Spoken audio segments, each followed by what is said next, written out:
Welcome everyone to the game between Praggnanandhaa and Richard Rapport. Both the players are not on the board and the arbiter comes in and starts the clock. Pragg arrives 30 seconds late to the game, adjusts himself in the chair,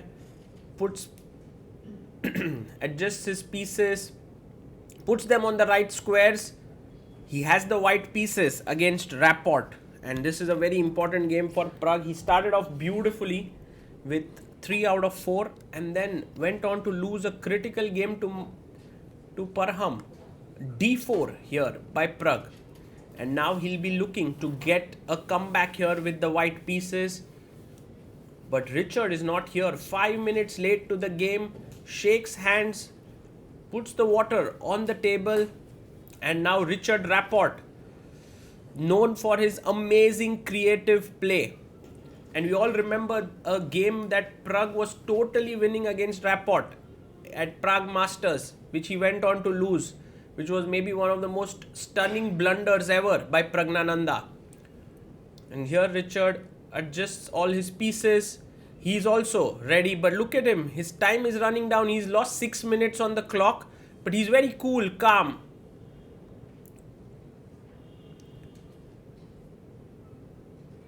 And thinking about what he should be playing, he brings out his knight to f6. Praggnanandhaa pushes his pawn to c4. And Richard plays g6. Becoming a rare guest at top level chess, this move g6, because players prefer to go e6 these days. But whenever someone goes g6, we are sure for an entertaining game of chess. Bishop g7. Now Pragg can claim the center with e4. We have King's Indian defense, the Zamish variation on the board, and Rapport goes d6. Knight comes out to c3. The Zamish variation is very flexible, at the same time very interesting. Knight on g1 isn't happy that the pawn takes the f3 square, but you can always launch some great kingside attacks with g4 and h4. Black castles here. And now Pragg has an option. Bishop e3, but he goes knight to e2. And he's keeping the development of this bishop flexible. a6, he brings his bishop out to e3. And his idea is queen d2. Knight comes out to d7. And one very good idea is queen d2 and long castle. b5 played by Rapport. If you take and take here, black would get ample compensation with c6, e5. So Pragg ignores the pawn, in fact starts his kingside play. Rapport stops it with h5. And Pragg goes long castle. Wow, we are in for a big fight here. It's very exciting. Richard, now after some thought, is waiting. He goes, what is he going to play? e5. He plays his pawn in the center. And Pragg, well prepared. Look at the time on the clock. 1:29. Pushes his pawn to d5. Richard brings his knight to b6, attacking the pawn on c4. And Pragg chops off the knight. He's still in his preparation. Pawn takes bishop. Very likely. Here, Richard takes it back. And Pragg now captures the pawn on b5. It's dangerous play by Praggnanandhaa because he is opening the a file for the black rook after ab. So he cannot take here on b5. Maybe he can, but rook takes a2 would hang. So he goes king b1. And Richard now is thinking about what he should be doing. He pushes his pawn to b4. With 1 hour 8 minutes on the clock, Pragg has 1 hour 28 minutes. He plays his knight to b5 and a piece sacrifice. Knight d5. If you take with the queen, there is bishop e6 attacking a2. So you need to take with the pawn. Wow. Richard gets up. Praggnanandhaa is shocked, stunned. He takes d5. And the bar doesn't even move. It says it's equal. So what a sacrifice here by Richard. Bishop f5 check. If you come to c1, you're going to get mated here with rook c8. So king a1. And rook a4. What a beautiful move. Defending this. The thing is, you want queen a8 next. And this bishop can unleash itself with e4. So Pragg goes logically defending this a2 pawn. And Rapport now can go queen a8. It's possible, but it's not the best. So he goes queen d7, preparing to bring the rook here. Pragg goes bishop c4. And now rook c8, attacking the bishop. Yes. And look at how Rapport is making his moves. He's enjoying himself there. 39 minutes for Richie. Queen e2 played, defending this bishop. But now it's time to open up this bishop. e4. What a move here. He goes back bishop b3, because otherwise b3 would have come attacking the bishop. And he takes f3, attacking the queen. Pawn takes f3. And now rook to a5. The bishop comes up and supports the knight. But look at this now. Richard Rapport has an amazing move. And he waits. He's getting excited. Look at that. Whoa, plays bishop c2 with a flourish. If queen c2, there is queen b5 hanging. So rook d2 played by Pragg. Bishop a4, attacking the knight here. I mean rook c4, queen c4, bishop b5. He goes knight d4, trying to block here. Rook comes to c5. And you really can't play b3 because of b5. So knight jumps into c6.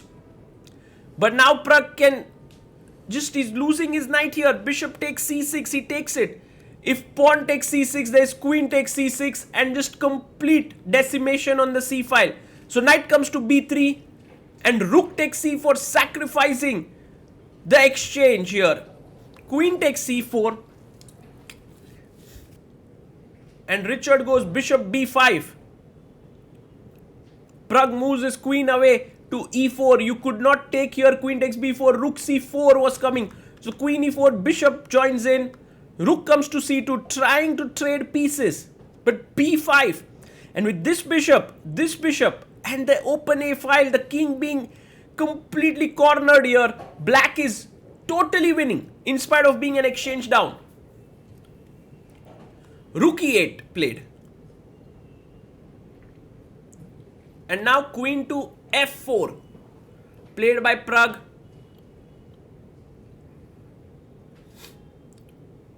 Rapport is thinking where to play his queen, goes a7 with ideas of attacking the pawn on a2. Rook c4. Pragg decides to give back material. Now finally we'll have material equality here.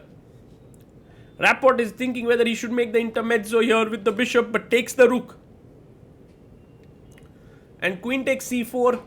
We can see the material being even. 5 pawns per side. Rook, queen and a minor piece. So black is totally winning. b3. What an excellent move here. If knight takes b3, you have queen jumping into f2, attacking b2. He goes rook d1. And Richard takes on a2. He's totally winning here. Queen takes on a2.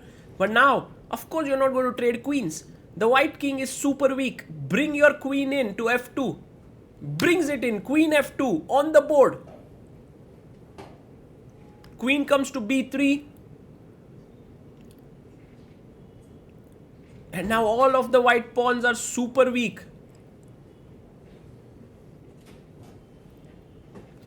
Rook e3 played. And it's just over. f3 is hanging. h4 is weak. And Pragg resigns. What a game by Richard Rapport here. Absolutely incredible. And Praggnanandhaa discussing here with Rapport. I think Pragg also realizes that he was just completely outplayed by Rapport's brilliance. In fact, the game was so amazing that Garry Kasparov tweeted saying Rapport's play reminded him of his own games against Timan. Anish Giri also tweeted saying Rapport played one of the most beautiful games out there, and maybe this is the game of the year already by Richard.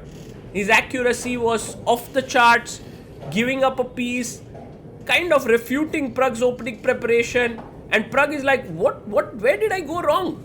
Did I make any mistake? And Rapport is like, I don't know, I just saw all this happening, rook a4, and I just went for it. Brilliant play here, and you can see Richard Rapport, who's rightly called the creative artist or the magician on the board, in full flow here. This game is a perfect representation of why Richard Rapport is very well respected in the world of chess for his creative and uncompromising and fearless play. Well, after that brief chat, the players put back their pieces, and guys, let me know in the comments what you think about this game. I think it was absolutely incredible game, and if there's one moment that I can show you from this game, it would be this one. There were so many beautiful and amazing moves in this game, starting with knight takes d5, playing rook a4 immediately here, defending this pawn, understanding how important this pawn is, and then playing this very interesting move e4. And here there was a very special line that if you take the pawn, then black comes up with this incredible move b3, and such beautiful move, which kind of a square that is so well guarded. If you take with the pawn, then rook e4, and the queen can no longer keep in touch here. Rook b4 is coming next after queen f1, the knight is lost. On the other hand, if you after b3 are going to take here with the knight, then rook takes c4 and completely winning for black. So in the game, bishop b3 takes, and now another move which was absolutely incredible was played here. The reason why this is my favorite move of the game is that there is no sort of sign that this move exists. Out of the blue, the bishop comes here on c2, and the beautiful point is if queen c2, there's queen b5, and after bishop b5, rook c2, it's like white has an extra piece, also the move, but just cannot do anything here against rook takes b2. So something like here, rook takes b2, and it is game over. So bishop c2 is played here, and he had to play rook d2, and the bishop maneuvers, and once this position is reached, it's completely winning for black.